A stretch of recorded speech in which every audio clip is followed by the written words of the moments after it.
Hello అందరికీ. ఒక పులి పక్కా ప్లాన్తో ఒక ప్రమాదకరమైన వేటగాడిని ఎలా ఓడించిందో తెలుసుకోవాలంటే వీడియోని చివరి వరకు మిస్ కాకుండా చూడండి. అనగనగా ఒక దట్టమైన అడవిలో తేజ్ అనే తెలివైన పులి ఉండేది. ప్రతిరోజు నది ఒడ్డున విశ్రాంతి తీసుకుంటూ సంతోషంగా ఉండేది.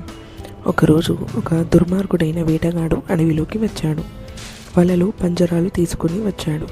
జంతువులన్నింటినీ పట్టుకోవాలని పన్నాగం పన్నాడు. అది చూసిన తెలివైన కాకి వెంటనే తేజ్ దగ్గరకు వెళ్ళి, తేజ్ జాగ్రత్త, వేటగాడు వచ్చాడు అని అంది. దానికి తేజ్ నవ్వుతూ, సరే అతనికే గుణపాఠం నేర్పుదాం మనం అని అన్నాడు.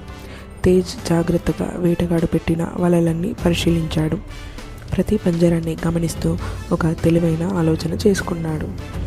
రాత్రి కాగానే తేజ్ కుందేలుని, జింకని, కాకిని పిలిచాడు.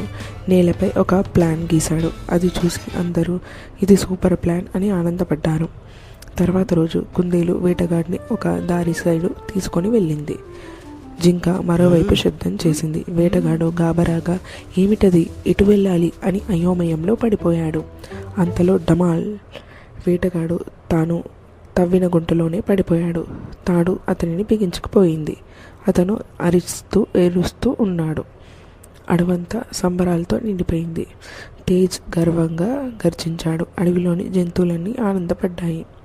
ఈ కథలోని సారాంశం: బలం కంటే తెలివే గొప్పది. ఈ కథ మీకు నచ్చినట్లయితే లైక్ చేయండి. మరిన్ని ఇంట్రెస్టింగ్ కథల కోసం నా ఛానల్ని సబ్స్క్రైబ్ చేసుకోవడం మర్చిపోకండి.